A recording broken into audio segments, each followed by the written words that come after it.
Assalamualaikum warahmatullahi wabarakatuh. Alhamdulillah wassalatu wassalamu ala Rasulillah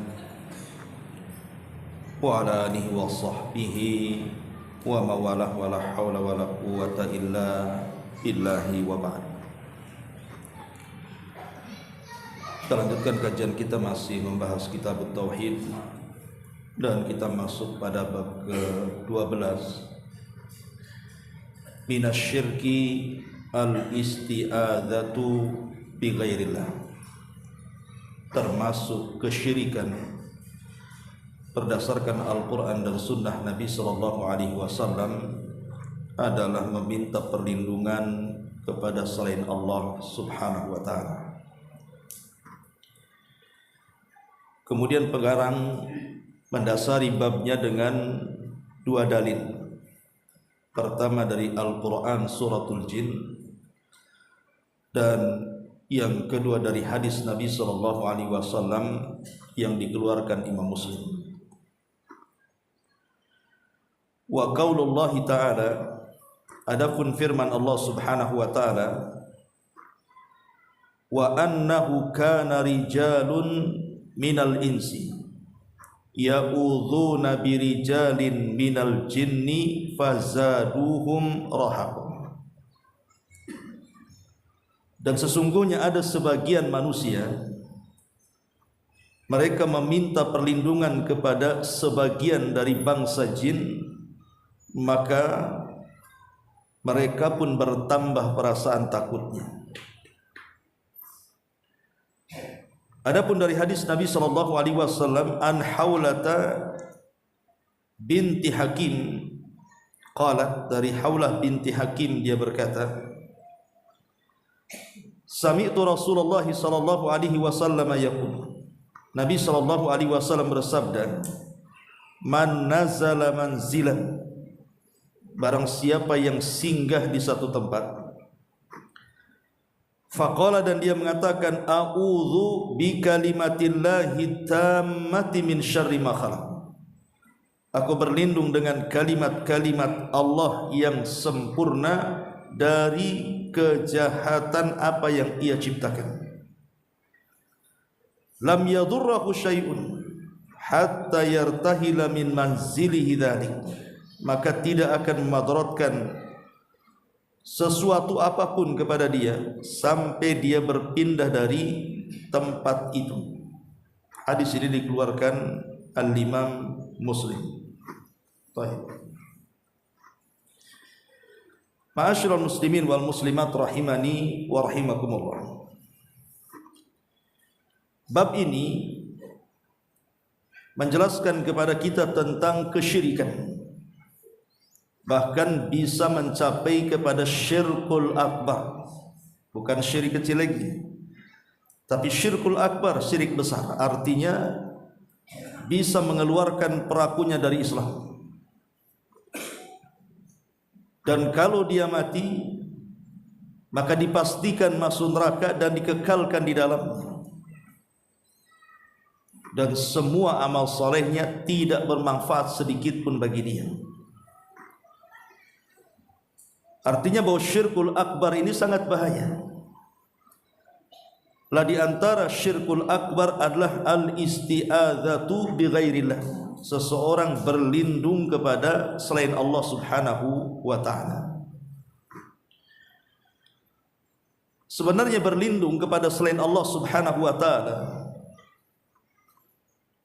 itu ada tiga macam yang disebutkan oleh para ulama.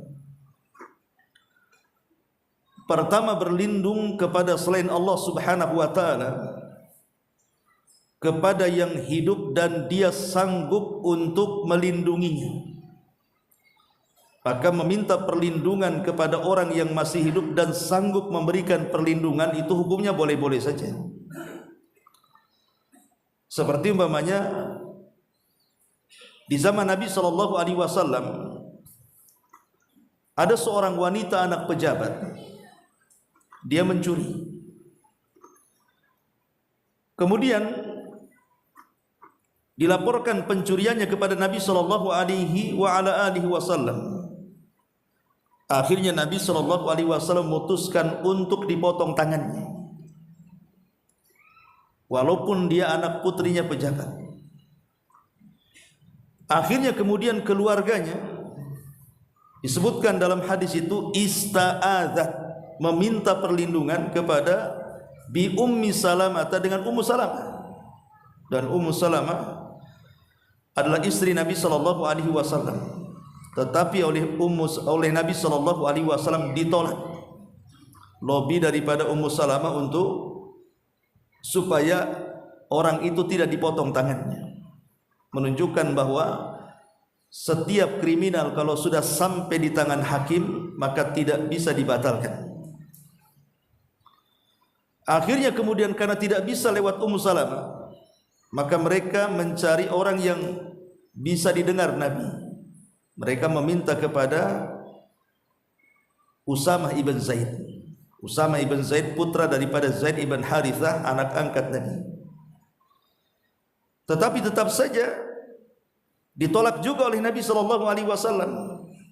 Kemudian Rasul mengatakan, hancurnya umat dulu itu karena apabila para pejabat yang mencuri, maka hukum hanya tajam ke bawah tapi tumpul ke atas. Tapi kalau yang mencurinya orang biasa, orang fakir, orang miskin, maka hukum itu terbalik. Syahidnya di sini adalah Nabi SAW tidak menyalahkan keluarga ini meminta perlindungan kepada siapa? Ummu Salamah, kan begitu. Maka diambil istimbat dalil bahwa kalau kita meminta perlindungan kepada orang dan dia masih hidup dan dia sanggup melakukannya, maka isti'adzah seperti ini dibolehkan, tidak ada masalah. Sama dengan peristiwa ketika Abu Mas'ud Al-Badri radhiyallahu anhu, dia marah kepada budaknya, kemudian dipukullah budaknya Abu Mas'ud Al-Badri.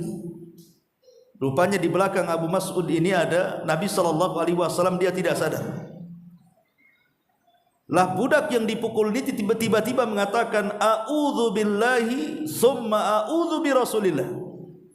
Aku berlindung kepada Allah dan aku minta perlindungan kepada Rasulullah SAW. Maka Nabi SAW yang ada di belakang Abu Mas'ud Al-Badri mengatakan kepada Abu Mas'ud di belakang itu, wahai Abu Mas'ud, sesungguhnya Allah Subhanahu wa ta'ala lebih sanggup lagi untuk membalas apa yang kau lakukan kepada budak itu. Kaget dia, rupanya pas melihat ke belakang ada Nabi. Maka dia pun kemudian meminta maaf kepada Rasul dan dia berjanji untuk tidak memukul budaknya. Kata Nabi SAW, merdekakan budakmu sekarang. Akhirnya dia pun merdekakan budaknya. Lihat bagaimana budak ini meminta perlindungan kepada Nabi, kan? Dan Nabi SAW tidak menyangkalnya. Ini yang pertama. Kemudian yang kedua, meminta perlindungan kepada manusia, tapi dia tidak, ataupun kepada yang lainnya yang tidak sanggup melakukannya kecuali Allah Subhanahu wa ta'ala. Meminta perlindungan kepada selain Allah yang ia tidak sanggup untuk melakukannya. Itulah yang dimaksud oleh pengarang kitab ini, di mana ada sebagian manusia itu meminta perlindungan kepada jin. Akhirnya jin itu menambah ketakutan kepada manusia dan kekufurannya. Surah jin ini, wa annahu kana rijalun minal jinni ya'udzuna birijalin minal ins ya'udzuna birijalin minal jinni fazaduhum rahaqa. Ini kan ada asbab nuzulnya, ikhwan. Jadi dahulu orang-orang jahiliyah itu, kalau mereka sedang safar, kemudian melintasi sebuah tempat yang menakutkan, angker bagi mereka, kalau lewat di situ langsung berdiri tuh bulu kuduknya, maka mereka menganggap bahwa di tempat itu ada pemimpinnya jin sebagai penunggu tempat itu. Maka mereka akan meminta pertolongan kepada penghuni tempat itu agar jangan sampai menimpakan keburukan kepada mereka. Sehingga mereka memanggil-manggil dan mengatakan, wahai pemimpin jin penunggu tempat ini, jangan ganggu aku. Aku hanya melintas saja. Tetapi rupanya budaya seperti ini sejak zaman jahiliyah ada juga di zaman sekarang kan. Yang seperti itu kan, kalau lewat di tempat sesuatu yang menakutkan, teriak-teriak pula di situ. Permisi, saya mau lewat katanya. Coba kalau dijawab iya gitu kan, enggak masalah. Lah sebenarnya ikhwatu fillah muliakan Allah azza wajalla, kata para ulama, jin itu sebenarnya takut kepada kita. Jadi bangsa jin itu takut kepada manusia hakikatnya.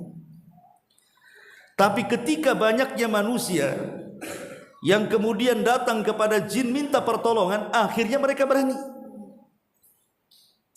Bahkan terkadang ada sebagian jin itu yang mencuri sesuatu untuk kemudian memberikan kepada orang yang meminta perlindungan kepadanya supaya dia dianggap lebih kuat dibandingkan yang lainnya. Pamannya orang meminta sesuatu kepada jin, minta harta, minta ini, minta itu, hakikatnya dia mencuri dari orang lain supaya terkesan bahwa dia punya kekuatan dan dia lebih kuat dibandingkan Allah Subhanahu wa taala. Dan itu banyak kan begitu cerita-cerita di masyarakat, orang-orang yang kemudian datang kepada tempat-tempat tertentu, kemudian pesugihan, ingin kaya dan begitu seterusnya. Lah itu kan terjadi itu. Lah sehingga ketika manusia banyak sekali yang datang kepada mereka meminta perlindungan, bahkan meminta pertolongan, bahkan meminta kekayaan, dari situlah mereka mulai berani akhirnya menanamkan perasaan takut kepada manusia. Lama-lama manusia takut kepada mereka. Makanya Allah Subhanahu wa taala kemudian firmankan, wa annahu kana rijalun minal insi ya'udzuna birijalin minal jinni fazaduhum rahaqa. Ada sebagian manusia itu yang meminta perlindungan kepada sebagian jin, akhirnya jin-jin itu menambah kepada mereka rahaqa, perasaan takut yang mendalam. Bahkan ada yang mentafsirkan rahaqa itu kekufuran. Ada juga yang kemudian memberikan kisah tentang asbab nuzul daripada ayat ini adalah, jadi ada sebagian manusia itu yang mereka meminta perlindungan kepada jin, padahal mereka tidak pernah melihat jin. Manusia kan tidak bisa melihat jin, jin yang melihat kita.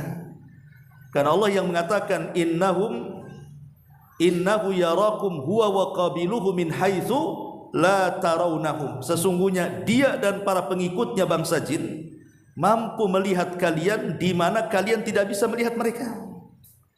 Tetapi di dunia ya kita tidak bisa melihat jin. Tapi Allah itu maha adil. Nanti di akhirat jin tidak akan mampu melihat kita karena ada tabir yang menghalangi. Tetapi sebaliknya kita yang akan melihat mereka. Jadi di sini keadilannya di sini. Di dunia mereka melihat kita, kita tidak bisa melihat mereka. Di akhirat Allah balik. Kita yang mampu melihat mereka, mereka pula tak bisa melihat kita. Jadi ada sebagian manusia itu, padahal mereka tidak pernah melihat jin, tapi mereka kemudian bermuamalah dengan jin dalam kekufuran dan kesyirikan dengan cara menyembah jin-jin itu. Lah ketika jin-jin yang disembah manusia itu tiba-tiba mereka tobat dan beriman, keimanan dan tobat bangsa jin yang disembah manusia itu tidak tahu. Ketika mereka sudah sadar, manusianya pula makin kufur. Makanya kemudian turun ayat wa annahu kana rijalun minal insi ya'udzuna birijalin minal jinni fazaduhum rahaqa. Ayat ini dijadikan dalil oleh pengarang tentang di antara bentuk kesyirikan adalah al-isti'adzah bi ghairillah, berlindung kepada selain Allah. Kata Imam Ibnu Utsaimin rahimahullahu ta'ala dalam kitabnya Qaulil Mufid, beliau mengatakan bahwa surah jin ini menunjukkan tentang haramnya seseorang meminta pertolongan kepada bangsa jin. Haram hukumnya. Tidak boleh orang itu meminta pertolongan kepada bangsa jin, apalagi meminta perlindungan kepada bangsa jin, karena akan terjerumus kepada kesyirikan. Apa alasannya? Kenapa kita tidak boleh meminta perlindungan kepada mereka bangsa jin? Ikhwatu fiddin muliakan Allah Subhanahu wa taala. Pertama, sebutkan para ulama bahwa isti'anah, meminta pertolongan manusia kepada bangsa jin, walaupun dalam perkara mubah umpamanya, bukan dalam perkara haram, tidak, dalam perkara mubah, umpamanya minta kepada jin, tolong ya jin carikan barang saya yang hilang, itu kan perkara mubah saja, bukan haram. Lain kalau tolong jin bunuh si anu, nah itu kan namanya perkara haram kan. Anggaplah perkara mubah kita minta pertolongan kepada bangsa jin itu, maka ulama mengatakan tetap tidak boleh, karena itu masuk pada firman Allah Subhanahu wa taala surah Al-An'am ayat 128, di mana Allah mengatakan wa yauma nahsyuruhum jami'an, dan pada hari kami mengumpulkan mereka semuanya kelak pada hari kiamat. Kemudian Allah memanggil bangsa jin dan mengatakan ya ma'syaral jinni qad istaktsartum minal insi, wahai kalian bangsa jin, kalian sudah banyak menyesatkan manusia dengan penyesatan yang banyak. Wa qala awliya'uhum minal insi, maka berkatalah wali-wali mereka, wali-wali bangsa jin dari kalangan manusia, Rabbana istamta'a ba'duna bi ba'din, ya Rabb kami sudah saling memanfaatkan antara kami, sebagian kami dengan sebagian yang lainnya, baik dari manusia kepada jin atau sebaliknya. Kalimat ini menunjukkan bahwa ketika kita meminta perlindungan kepada mereka, artinya kita memanfaatkan mereka. Memanfaatkan saja tidak boleh. Di dalam surah Al-An'am ayat 128 itu. Ini yang pertama. Belum lagi masuk surah jin ayat 6 yang kita baca ini. Kemudian yang kedua, Nabi SAW tidak pernah dalam sejarah dinukilkan meminta pertolongan kepada bangsa jin, padahal Nabi berhajat kepada mereka kan. Contoh dalam perang Uhud, Nabi kalah. Coba kalau seandainya Nabi SAW minta pertolongan kepada bangsa jin, pasti tidak mungkin kalah kan begitu. Apalagi jin tidak kelihatan, dia kalau nabok kita ya kita tidak tahu di mana dia kan. Ya, pasti menang kan. Tapi Nabi SAW tidak meminta pertolongan kepada mereka, walaupun dalam kondisi terjepit. Ini yang kedua. Kemudian yang ketiga, begitu juga para sahabat, bukan Nabi saja, para sahabat, para tabi'in, mereka tidak ternukilkan kepada kita minta pertolongan kepada jin. Kemudian yang ketiga, bahwa manusia satu-satunya yang bisa menundukkan jin itu hanyalah Nabiullah Sulaiman, dan itu kekhususan dia. Nabi SAW satu hari pernah menangkap jin juga tuh dalam sholatnya, kan ada jin tuh yang ganggu Nabi. Akhirnya oleh Nabi ditangkap, kemudian dicekik sampai keluar liurnya. Akhirnya liurnya mengenai tangan Rasul dan terasa oleh Nabi SAW liur jin itu sangat dingin sekali. Kemudian oleh Nabi SAW hendak diikat di salah satu tiang dari tiang-tiang Masjid Nabawi, tetapi oleh Nabi SAW tidak jadi diikat. Kenapa? Karena dia teringat dengan doanya Sulaiman. Apa doanya Sulaiman? Rabbi habli mulkan la yambagi li ahadin minal alam, la yambagi li ahadin min ba'di. Ya Rabb, anugerahkan kepadaku kekuasaan yang kekuasaan itu jangan kau wariskan kepada siapapun setelahku, kata Sulaiman. Artinya bahwa Nabi SAW ketika teringat doa ini dilepas lagi itu. Berarti ini kekhususan Sulaiman memerintah jin itu. Maka kita tidak layak untuk berhubungan dengan bangsa jin. Kemudian juga yang nomor 4 tentu karena kebodohan kondisi mereka, bahwa mereka itu sebenarnya para pendusta, bahwa mereka adalah orang-orang, bahwa jin itu makhluk yang senantiasa berdusta dan terus akan berdusta, dan tidak mungkin juga mereka dimintai pertolongan secara free. Enggak mungkin, pasti akan ada imbalannya. Lah, imbalannya itu biasanya adalah dalam bentuk kekufuran dan kesyirikan. Dan yang terakhir, kalau seandainya meminta pertolongan kepada jin itu boleh, tentu Nabi SAW sudah menjelaskannya.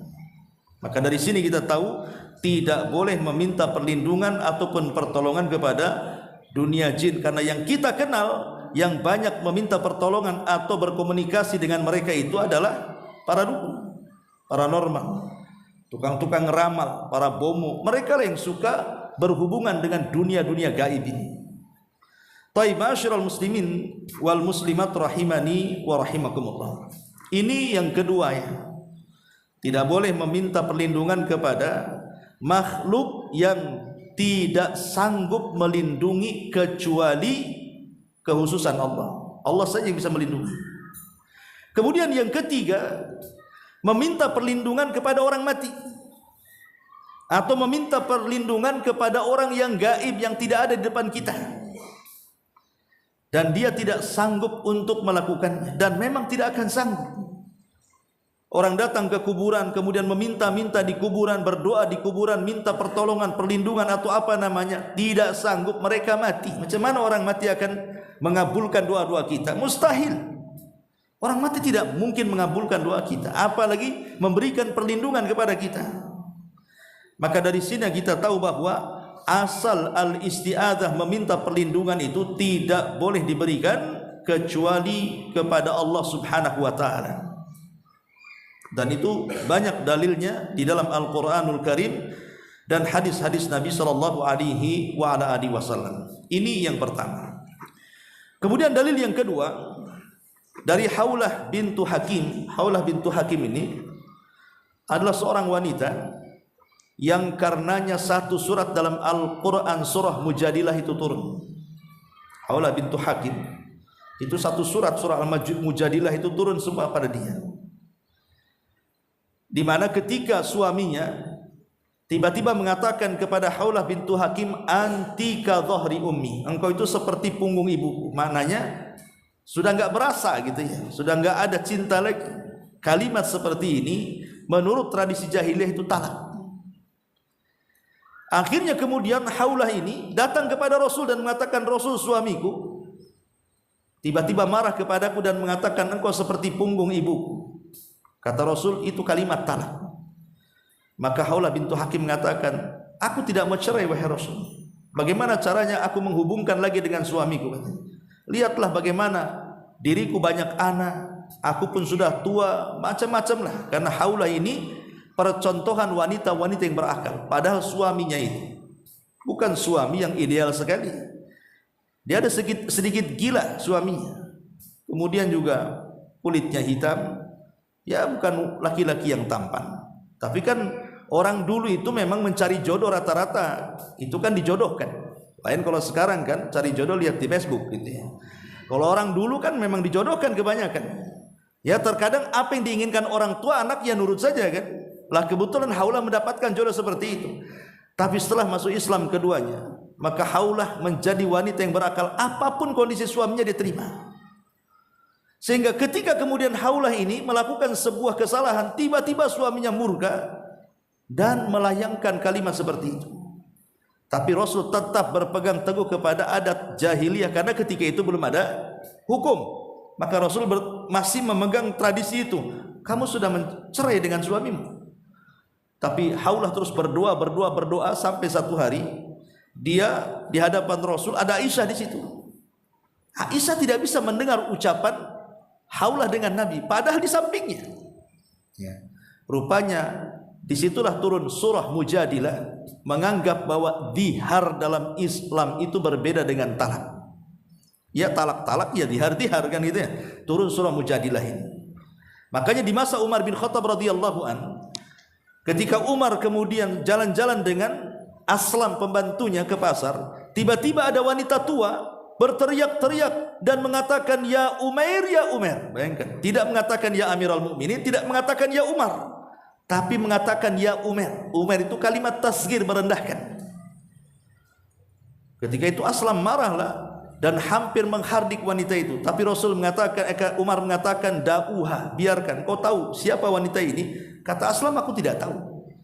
Maka Umar mengatakan, itulah wanita yang karenanya Allah turunkan satu surat dari 7 langit sana. Dialah Haulah bintu Hakim. Taib, itu biografi Haulah bintu Hakim. Lah Haulah bintu Hakim dia mengatakan, Aku mendengar Nabi sallallahu alaihi wasallam bersabda, "Man nazala manzilan." Barang siapa yang singgah di satu tempat. Manzilan ini dalam bahasa Arab nakirah. Karena tidak ada alif lamnya, di situ ada tanwinnya. Dan dalam ilmu usul an-nakiratu fi siyaqi syarti tufidul umum. Bahwa sebuah lafaz nakirah dalam bentuk kalimat syarat itu menunjukkan umumnya lafaz itu. Berarti di sini barang siapa yang singgah di satu tempat, tempat mana saja, baik Anda safar, baik Anda mukim, baik di rumah sendiri, baik di rumah orang lain, baik di rumah sewa, baik di tempat-tempat yang menakutkan, baik di daratan, baik di lautan, di mana saja, gitu maksudnya. Ini umum. Kemudian faqala, dia mengatakan, a'udzu bi kalimatillahi tammati min syarri ma khalaq. Aku berlindung dengan kalimat-kalimat Allah yang sempurna. Maksudnya di sini bertawasul dengan apa? Dengan nama-nama Allah dan sifatnya. Sebagian ulama mengatakan maksudnya kalimat-kalimat Allah yang sempurna artinya Al-Quran. Jadi aku berlindung dengan Al-Quran. Dan Al-Quran itu kalamullah, bukan makhluk. Al-Quran itu kalamullah, bukan makhluk. Artinya berlindung dengan kalam-kalam Allah dan sifat-sifatnya. Dari apa Nabi mengatakan min syarri ma khalaq, dari keburukan apa yang Allah ciptakan. Makhluk yang Allah ciptakan itu ada 3 macam. Ada makhluk itu diciptakan Allah asyarrul mahad, artinya keburukannya 100%. Tidak ada kebaikan. Seperti Allah menciptakan neraka. Neraka itu makhluk, tidak ada kebaikan sedikit pun di neraka itu. Yang kedua, al khairu al mahad, kebaikan 100%. Seperti sorga. Di sorga itu tidak ada keburukan sama sekali. Dia 100% kebaikan di sini, bahkan lebih dari persennya. Kemudian yang ketiga, gado-gado, ada baiknya ada buruknya. Itulah manusia, jin, hewan, kadang baik, kadang jahat. Kayak kita ini manusia, kadang-kadang baik, kadang-kadang jahat. Jin kadang-kadang baik, kadang-kadang jahat. Hewan kadang-kadang baik, kadang-kadang jahat. Lah kita berlindung dari kejahatannya yang diciptakan oleh Allah Subhanahu wa taala, min syarri ma khalaq. Kemudian kata Rasul, lam yadhurruhu syai'un hatta yartahila min manzili dzalik. Maka kalau kita membaca doa ini, maka tidak akan memadaratkan apapun, syai'un nakirah, apapun bagi dia. Bahkan ada sebagian para ulama yang memberikan catatan sampai kepada binatang-binatang yang membahayakan. Pamannya di rumah ini nampak ada ular, nampak ada kalajengking, nampak pokoknya membahayakan kita. Kemudian kita baca doa ini, a'udzu bikalimatillahi tammati min syarri ma khalaq, maka kita bisa dihindarkan dari binatang-binatang itu. Dan lebih tinggi daripada binatang-binatang itu adalah makhluk-makhluk yang memang sangat jahat sekali, syaitan dan juga bangsa jin dan yang lainnya. Hatta yartahila min manzilihi dzalik, sampai dia pergi dari tempat itu. Ma'asyiral muslimin yang dimuliakan Allah Azza wa Jalla, ini bagian daripada tempat-tempat yang kita disunahkan untuk berlindung. Artinya sebenarnya banyak tempat-tempat, waktu-waktu yang kita disunahkan untuk berlindung itu. Kita sebutkan. Yang pertama, ketika membaca Quran, kita disunahkan untuk berlindung. Fa idza qara'tal Qur'ana fasta'idz billahi minasyaitonir rajim. Apabila engkau membaca Quran, berlindunglah kepada Allah dari setan yang terkutuk. Kemudian yang kedua, inda husuli naz'in minasyaiton, ketika muncul was-was dalam hati. Kan ada orang yang suka was-was, kalau wudu was-was itu satu bak mandi habis tuh. Karena enggak selesai wudunya. Sama dengan orang sholat takbir terus enggak selesai sampai imam ruku baru mantap. Karena ada orang yang was-was itu. Lah kalau lagi was-was ini, was-was dari setan, maka berlindunglah kepada Allah Subhanahu wa taala. Kemudian yang ketiga, ketika yulabbis asyaitan 'alal insan fi salati, ketika setan mengganggu kita dalam salat kita. Terkadang kita sedang salat atau menghayal, merenung, badannya di tempat sujud, tetapi otaknya mungkin keliling satu Indonesia itu. Mikir apa dia? Ya. Atau kadang-kadang dicuri kehusuannya, akhirnya dia pun tengok-tengok tanpa sadar, lihat sana, lihat sini gitu ya. Ketika kemudian setan mulai mengganggu nih, maka cepatlah ta'awudz di situ, berlindung kepada Allah Subhanahu wa taala dari setan yang terkutuk. Ya. Termasuk juga indal ghadab, yang keempat ketika murka, ketika marah, ketika emosi.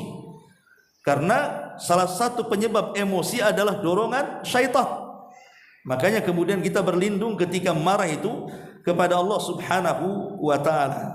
Kata Nabi sallallahu alaihi wasallam bahwa marah itu dari setan, dan setan itu tercipta dari api, dan api hanya bisa padam dengan air. Maka berwudulah saat marah, kata Rasul.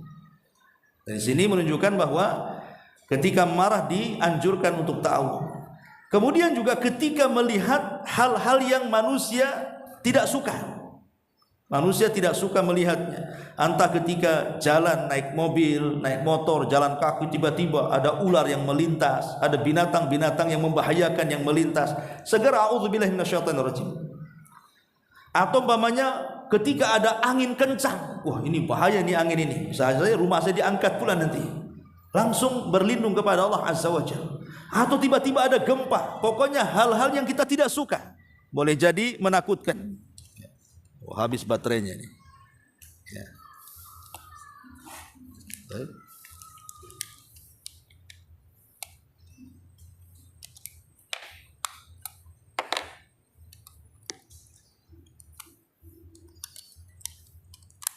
Baik. Kalau habis baterai apa? Ta'awudz juga ya? Enggak lah ya, diganti aja. Ya. Kemudian juga yang nomor 6, inda dukhulil masjid. Bahkan ketika masuk masjid pun Nabi sallallahu alaihi wasallam mengajarkan a'udzubillahil azim wa biwajhihil karim wa sultanihil qadim minasyaitonir rajim. Kemudian juga yang nomor 7 adalah ketika mendengar suara keledai atau suara anjing tengah malam. Maka Nabi sallallahu alaihi wasallam menyuruh kita untuk ta'awudz karena mereka melihat syaitan. Ya. Kemudian juga yang selanjutnya ketika masuk kamar mandi, karena di kamar mandi itu gudangnya setan, komplit. Setan laki-laki ada di situ, setan perempuan ada di situ. Kata Nabi sallallahu alaihi wasallam, Allahumma inni a'udzubika minal khubthi wal khaba'is. Kemudian juga ketika manusia mengalami rasa sakit di badannya, tiba-tiba kok sakit di kaki, di badan, di perut, di mana ya, langsung juga ta'awudz kepada Allah Azza wa Jalla, a'udzubillahi wa qudratihi min syarri ma ajidu wa uhadhir. Karena Nabi sallallahu alaihi wasallam dari hadis Utsman ibn Abil As bahwa ada seseorang yang mengadu datang kepada Nabi sallallahu alaihi wasallam, ada rasa sakit di badannya. Maka Rasul kemudian meletakkan tangan di bagian sakit itu, kemudian Rasul berlindung kepada Allah, a'udzubillahi wa qudratihi min syarri ma ajidu wa uhadhir. Kemudian juga kita disuruh untuk berlindung kepada Allah juga di waktu pagi, di waktu petang, bahkan menjelang tidur. Itu juga diajarkan Nabi sallallahu alaihi wasallam. Termasuk juga ketika mimpi buruk. Karena mimpi buruk itu dari setan. Mimpi itu kan ada 3. Satu, mimpi baik datang dari Allah dan bisa diceritakan kepada orang yang antum bisa percayai supaya mentakwilkan yang baik-baik. Yang kedua, mimpi buruk dan itu dari syaitan. Yang ketiga, mimpi karena banyak pikiran, itu disebut ghazwatun nafsi namanya. Ghazwatul fikri, perang batin karena banyak masalah ke bawah mimpi. Antum banyak hutang, kemudian mikir hutang, akhirnya ketemu dek kolektor dalam mimpi gitu. Oh, ketemu pula di sini. Padahal saya sudah menghindar. Ya. Contoh umpamanya, karena banyak mikir gitu ya. Itu juga bisa masuk dalam mimpi. Artinya bahwa ketika mimpi buruk, ya berlindung kepada Allah Azza wa Jalla, kemudian meludah ke kiri 3 kali. Termasuk juga kalau seandainya anak-anak kita punya anak-anak kecil, anak bayi, tiba-tiba tengah malam rewel, nangis begitu ya. Maka Nabi SAW mencontohkan agar kita berlindung, orang tuanya segera berlindung kepada Allah Subhanahu wa taala dan meminta perlindungan kepada anaknya, untuk anaknya kepada Allah Azza wa Jalla. Sebagaimana Hasan dan Husain pernah satu hari rewel kemudian oleh Nabi SAW meminta perlindungan kepada Allah agar Hasan dan Husain itu terjauh dari syaitan, binatang dan mata-mata hasad. Di mana Rasul mengatakan, inna abakuma kana yu'awwid biha Ismail wa Ishaq, a'udzu bikalimatillahi tammati min kulli syaitanin wa hammah wa min kulli ainin lamah. Ya. Sesungguhnya bapak kalian berdua, maksudnya Ismail dan juga Ishaq, juga pernah Ibrahim meminta perlindungan untuk mereka. Maka Rasul berhujah dengan itu, dia pun meminta perlindungan kepada Allah untuk Hasan dan Husain.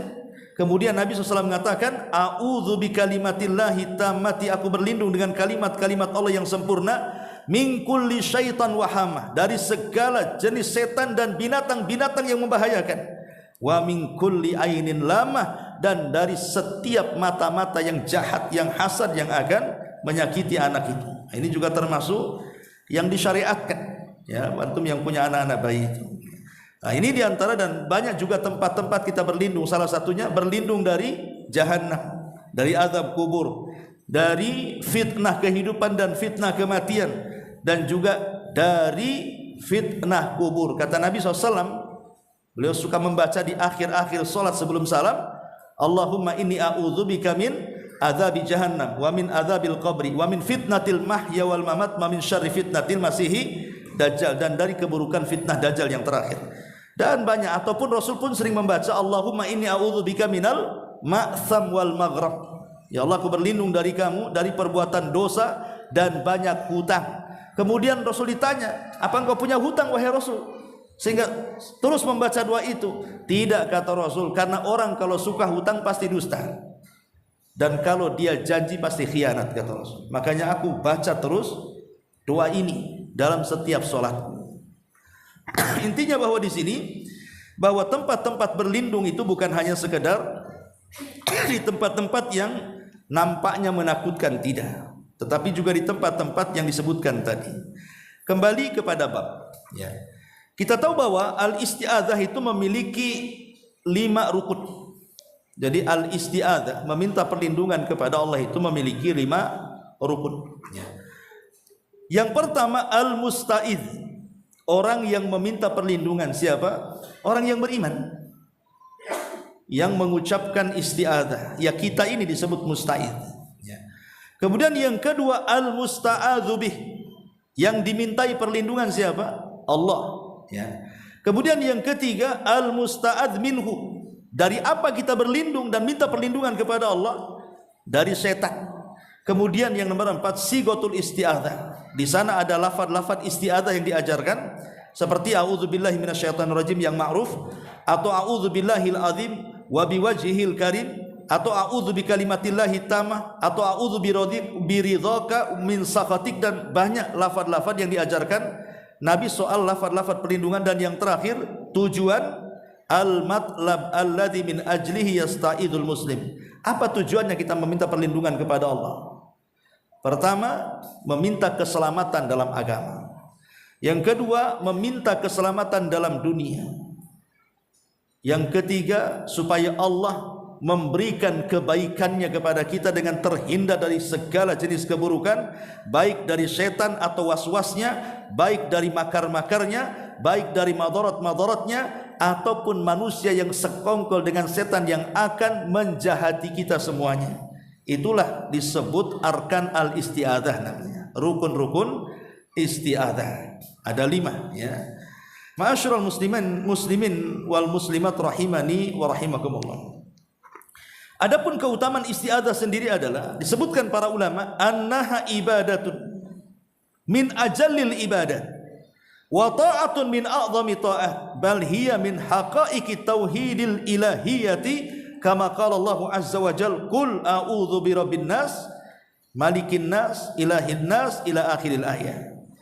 Di antara keistimewaan isti'adzah adalah isti'adzah itu sebuah ibadah, bahkan semulia-mulianya ibadah. Dia sebuah ketaatan, bahkan semulia-mulianya ketaatan. Bahkan itulah hakikat daripada tauhid uluhiyah. Sebagaimana Allah Subhanahu wa taala berfirman, "Qul," katakan ya Muhammad, "A'udzu birabbin nas," aku berlindung dengan Rabbnya manusia, malikin nas, ilahin nas. raja bagi manusia, dan ilah, sesembahan manusia. Kalimat ilah disebut uluhiyah. Jadi makanya kemudian isti'adzah itu disebut kalimat yang sangat luar biasa. Taib ma'asyiral muslimin wal muslimat rahimani wa rahimakumullah. Kalau kita kemudian mengembangkan tentang bab ini di masyarakat kita dari surah Jin ayat 6 tadi, dan ada sebagian manusia yang meminta perlindungan kepada sebagian dari jin, akhirnya jin itu menambah kekufuran dan rasa takut. Kebanyakan muamalah manusia dengan bangsa jin itu umumnya di masyarakat kita itu adalah praktik-praktik perdukunan. Itu yang paling banyak. Ya, yang paling banyak adalah praktik-praktik perdukunan. Karena tidak mungkin seorang dukun, paranormal atau yang semacamnya, mereka membuka praktek perdukunan kalau tidak ada hubung kait dengan bangsa jin. Mustahil, kecuali kalau dukun palsu ya, atau dukun cabul, itu lain lagi. Tapi kalau dukun asli, tidak mungkin, kecuali pasti ada hubungan. Lah hubung kait inilah yang kemudian masuk pada surah Jin ayat 6 tadi. Lah orang-orang yang datang ke dukun dilibatkan oleh dukun. Akhirnya kemudian diberikan syarat-syarat yang menunjukkan syarat itu adalah perendahan diri manusia dan penghargaan kepada mereka bangsa jin dengan cara berkurban atau dengan cara melakukan ibadah-ibadah yang tidak disyariatkan, atau boleh jadi mungkin masuk pada dunia kekafiran dan kesyirikan. Nah, itulah dunia-dunia mereka. Makanya kemudian Allah Subhanahu wa taala dengan tegas mengatakan fazaduhum rahaqa. Justru mereka itu akan menambah kekufuran dan rasa takut. Tadi saya katakan di mukadimah, asalnya mereka itu takut dengan kita. Tetapi sekarang terbalik, kita pula takut dengan mereka. Jadi sebenarnya kalau antum lewat di sebuah tempat yang menakutkan, antum yakin mereka takut. Tapi masalahnya takut ketemu takut kan, jadi berani. Maksudnya begini, kalau seandainya kita ini lewat di sebuah tempat yang menakutkan, apa kata Rasulullah? Fala tubali, jangan kau pedulikan, kan itu hadisnya. Jangan kau pedulikan. Kemudian katakan bismillah. Kata Rasul, kasih dua solusi di sini kan. Pertama, jangan kau pedulikan. Yang kedua, baca basmalah. Coba praktekkan kayak gitu. Jadi kalau lewat pemanya di sebuah tempat yang nampaknya menakutkan, jangan pedulikan. Yang kedua, baca basmalah. Kemudian lewat. Sebenarnya tidak ada masalah itu. Karena biasanya yang kemudian orang itu takut kepada dunia-dunia jin itu karena mereka mempedulikan dan tidak menyebut nama Allah. Bahkan sebagian mereka kemudian mencari-cari pula, melirik-lirik, ada apa? Cari-cari pula. Bahkan kemudian teriak-teriak, siapa itu katanya. Ngapain berdialog kan itu? Nggak ada gunanya juga, karena mereka itu tujuannya adalah menakut-nakuti kita supaya perasaan takut itu mengantarkan kepada kesyirikan, kekufuran, keharaman dan begitu seterusnya. Wallahu a'lam.